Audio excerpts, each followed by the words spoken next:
মানুষরা কিভাবে বোকা বানায় ঠগানো হয় অনলাইনে কিছু কিনতে গেলে, ওদের চ্যানেলের রিভিউ দেখতে গেলে। দেখেন, আমি এদের দা বুঝাই দিই, বাকি সব ক্ষেত্রে এটা কাজ করে, তো আপনি দেখেন অনেক কিছু বুঝতে পারবেন। তো এই একটা চ্যানেল দেখেন, এটা হচ্ছে ফারুক ল্যাপটপ, আর এই হচ্ছে আইটি ভ্যালি।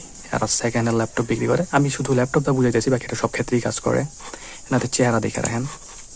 তো এদের কমেন্টে গেলে দেখবেন যে 200 ভিউজের মধ্যে 200 কমেন্ট করে ভরে রাখছে। তবে এই যে কমেন্টগুলো যে অ্যাকাউন্ট থেকে করছে, দেখেন এই একটা অ্যাকাউন্ট, তারপরে আমি যদি একটু নিচে যাই, এই যে আরেকটা অ্যাকাউন্ট দেখেন কত বড় বড় কত সুন্দর সুন্দর কমেন্ট করছে না। আরেকটা কমেন্ট, এই তিনটা কমেন্ট আমি এখানে দেখাইতেছি। এটা দেখেন, এটা হচ্ছে ফারুক ল্যাপটপের। এখানে এটা ডিফারেন্ট শোরুম, এক শোরুম না কিন্তু।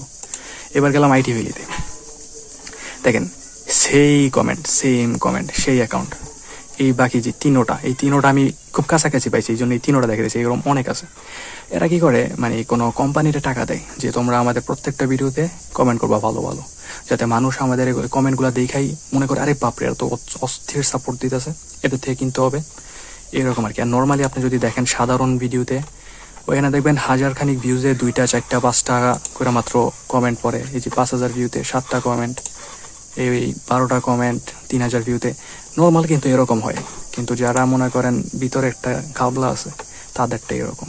তবে আমি বলতেছি না যারা প্রোডাক্ট খারাপ দেয়, ওরা তো আপনারা বুঝবেন, যেসব মানুষ এরকম করতে পারে এরা আসলে কি করে। বাকি না, আমি বলবো এদের প্রোডাক্ট ওকে আছে, কিন্তু আপনারা এগুলো বুঝবেন যে মানুষ চিন্না, তারপরে তাদের থেকে ক্রয় করবেন।